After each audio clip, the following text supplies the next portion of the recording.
কথা কও, কথা কও, স্তব্ধ অতীত হে গোপনচারী, অচেতন তুমি নও। বিস্তৃত যত নীরব কাহিনী, স্তম্ভিত হয়ে রও। ভাড়া দাও তারে, কথা কও, কথা কও। আমি বিমলা। আমি এলা। স্বাধীনতার নামে আমাকে ব্যবহার করা হয়েছে। আমার তো তোমার মতো কোনো সামাজিক বন্ধন ছিল না, তবু মাঝে মাঝে মনে হয় ইন্দ্রনাথ যে স্বদেশী আন্দোলনের চিত্র আমার সামনে তুলে ধরেছিলেন তার নিছকে ভান ছিল। কিন্তু তোমরা সবাই তো আধুনিক শিক্ষায় শিক্ষিত ছিলে, কোনটা ভালো কোনটা মন্দ বোঝবার মতো ক্ষমতা তোমাদের ছিল। মাসি, তোমার মতো যদি খুব সাধারণ হতাম তাহলে হয়তো নিজের মনের সঙ্গে এত লড়তে হতো না। ভালোবাসার কাছে সহজেই আত্মসমর্পণ করতাম। ঠিক বলেছ বিমলা। যেন যে এলা বিয়ে করবে না বলে প্রতিজ্ঞাবদ্ধ ছিল, সেই আমি ভালোবেসে ফেললাম অতীনকে। অথচ দেখো, আমাকে যে দুহাত ভরে ভালোবাসা দিতে চেয়েছিল, এক ছোট্ট জগতে শুধুমাত্রই মনই ছিল, তাকে আমি অবহেলা করলাম।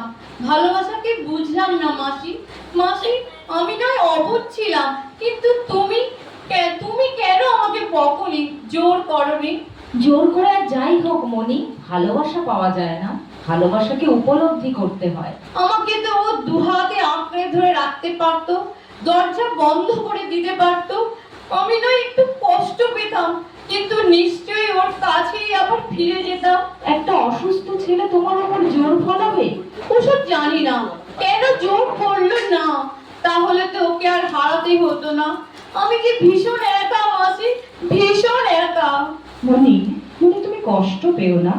এই আমি তো আধুনিক শিক্ষায় শিক্ষিত হয়েও ভুল করেছিলাম। নকলকে আসল ভেবে কাছে টেনে নিয়েছিলাম।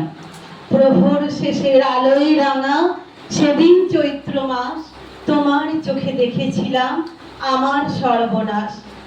অন্ধুর ভালোবাসা আমার সব বেড়া ভেঙে দিয়েছিল, কিন্তু যখন নিজেকে তুলে ধরতে চাইলাম তখন অন্তুই বাদ সাধলো।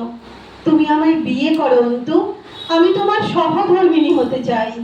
সন্দীপের বক্তৃতা যখন শুনলাম মনে হতো ঝাঁপিয়ে পড়ি কাজে ওর সাথে। গাটা কেমন শিরশির করতো। জানো বিমলা, অন্তুর রাজনীতির আদর্শের প্রতি কোনো বিশ্বাস ছিল না। বলতো স্বদেশী হলো আমাদের জগন্নাথের রথ, নেতা যা বলছে চোখ বুজে অন্যেরা তা পালন করছে।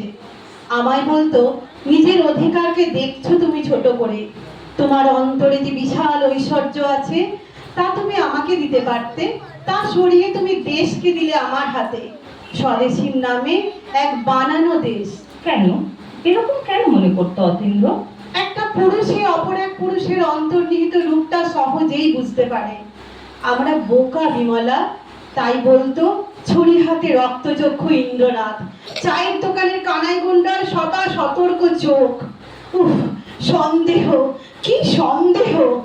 সব মিলিয়ে আমরা একটা খাদের মধ্যে বন্দি, নিজের দেশে নিজেরা বন্দি হয়ে আছি। এ তো আমারই মনের কথা বলছো এলা। দেশকে নিয়ে লড়াই চলছে এক হাত থেকে আর এক হাত। নীতিহীন, দাম্ভিক, কপট, লম্পট সন্দীপের মতো চরিত্র ভরে যাবে হয়তো একদিন সারা দেশে।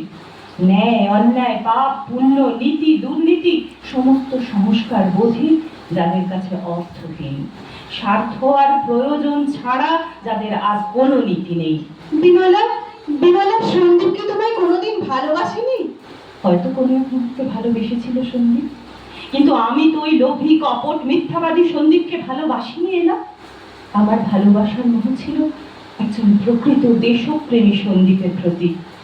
আমার সঙ্গে সে নিছকই ছলনা করে গেছে, অথচ দেখো আমাকে যে উজাড় করে ভালোবাসা দিয়ে গেছে জীবনের শেষ দিন পর্যন্ত। তার ধৈর্যশীল ভালোবাসাকে দিনের পর দিন আমি অপমান করেছি। আর যে সন্দীপের কোনো চরিত্র নেই, শুধু শক্তি আছে, তার পায়ে লুটিয়ে পড়ে কেঁদেছি। নিজেকে ঘেন্না করে, খুব ঘেন্না করে। জানো বিমলা, অন্তর কথাই ঠিক হলো। বলেছিল রাজনীতি নামে যে পরিহাস চলছে, যেদিন তুমি বুঝতে পারবে সেদিন তুমি দু হাত বাড়িয়ে আমায় ডাকবে, ডাকবে তোমার শূন্য বুকের কাছে, দিনের পর দিন, রাতের পর রাত। তোমার ভালোবাসাতে কোনো অন্যায় ছিল না, কিন্তু আমি নিখিলেশের মতো স্বামী পাওয়া ভাগ্যের কথা, যে আমাকে অন্তঃপুরের গার্হস্থ কর্তব্যের বোঝা থেকে মুক্ত করে বাইরের হাতে টেনে আনলো। আমি তাকেই ঠকালাম, মুগ্ধ হলাম তারই সহপাঠী সন্দীপের প্রেমে। ঠকানোর কথা যদি বলো, সে তো আমিও ঠকিয়েছি যতীনকে, দিনের পর দিন মিথ্যে সান্ত্বনা দিয়ে। তার বউ মণি তাকে কত ভালোবাসে তা বোঝাবার চেষ্টা করেছি, বারবার শুধুমাত্র মিথ্যের আশ্রয় নিয়ে। মিথ্যে মিথ্যে, যতীনের প্রতি আমার ভালোবাসাটা পুরোটাই মিথ্যে। না মাসি, তুমি যা করেছো তাতে শুধুমাত্র আমার স্বামীকে ভালো রাখার জন্য, তার মানসিক যন্ত্রণা থেকে মুক্ত করার জন্য। এসব কথা এখন বলে কি লাভ? আমি যে অধর্ম করেছি, যে পাপ করেছি, নরকেও আমার স্থান হবে না। পাপ করেছি আমি মাসি, নিজের স্বামীর ভালোবাসাকে তুচ্ছ করেছি। আমি চূড়ান্ত স্বার্থপর আত্মকেন্দ্রিক মাসি, স্বামীকে দিনের পর দিন উপেক্ষা করেছি, তার ঘরে একটি বারের জন্য যাইনি। আমি সব সময় চেয়েছি ওই দমবন্ধ পরিবেশ থেকে মুক্তি পেতে। মণি, দোষ তোমার নয় মণি, অত অল্প বয়সে তোমার বিবাহ হয়েছিল। তোমার শৈশব তোমার হাতছানি দিত মণি, তাকে অগ্রাহ্য করবে তোমার সে ক্ষমতা ছিল না। জানো, ইন্দ্রনাথ বলেছিলেন দেশ বৃদ্ধ শিশুদের মা নয়, দেশ অর্ধনারীশ্বর, মেয়ে পুরুষের মিলনে তার উপলব্ধি। অতীনও আমায় ভালোবেসেছিল, শুধুমাত্র আমার জন্যই সে নিজেকে নিবেদন করেছিল বিপ্লবী সন্ত্রাসবাদে। বলতে পারো লড়াই করবার শক্তি কেন বিধাতা মেয়েদের দেননি? যখনই যখনই নিজেকে তার কাছে সমর্পণ করতে চেয়েছি, তখনই মন বলেছে তুমি শুধুমাত্র সেবিকা, সেবিকা তুমি দেশের জন্য। যতীন, তুমি আমাকে ক্ষমা করো, আমার ভালোবাসায় ফাঁক ছিল যতীন। তোমার ভালোবাসাকে অপবিত্র করো না মাসি।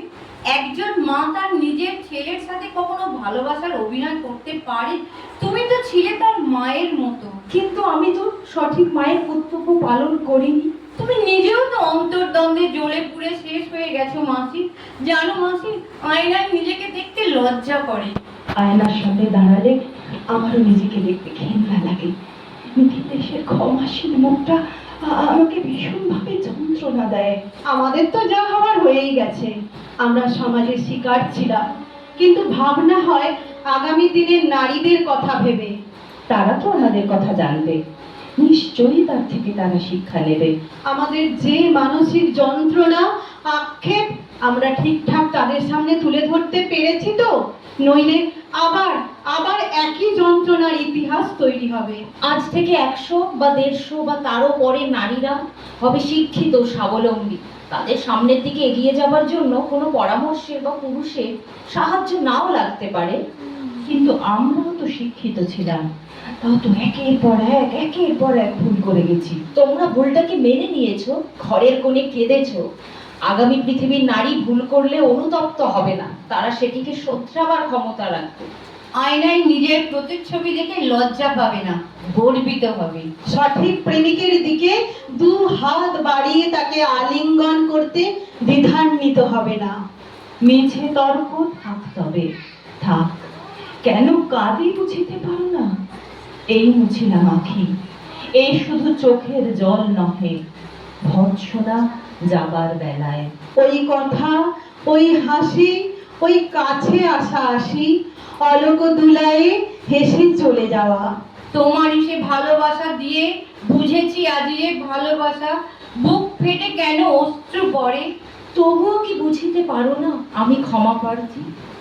একটি নমস্কারে প্রভু, একটি নমস্কারে সমস্ত চাওয়া পাওয়া সমাপ্ত হোক নীরব পারাবারে। আবার আসিব ফিরে তোমাদেরই মাঝে, স্বপনের দেশে। 150 বছর পরে, 150 বছর পরে আবার আসিব ফিরে। বাহ, খুব সুন্দর।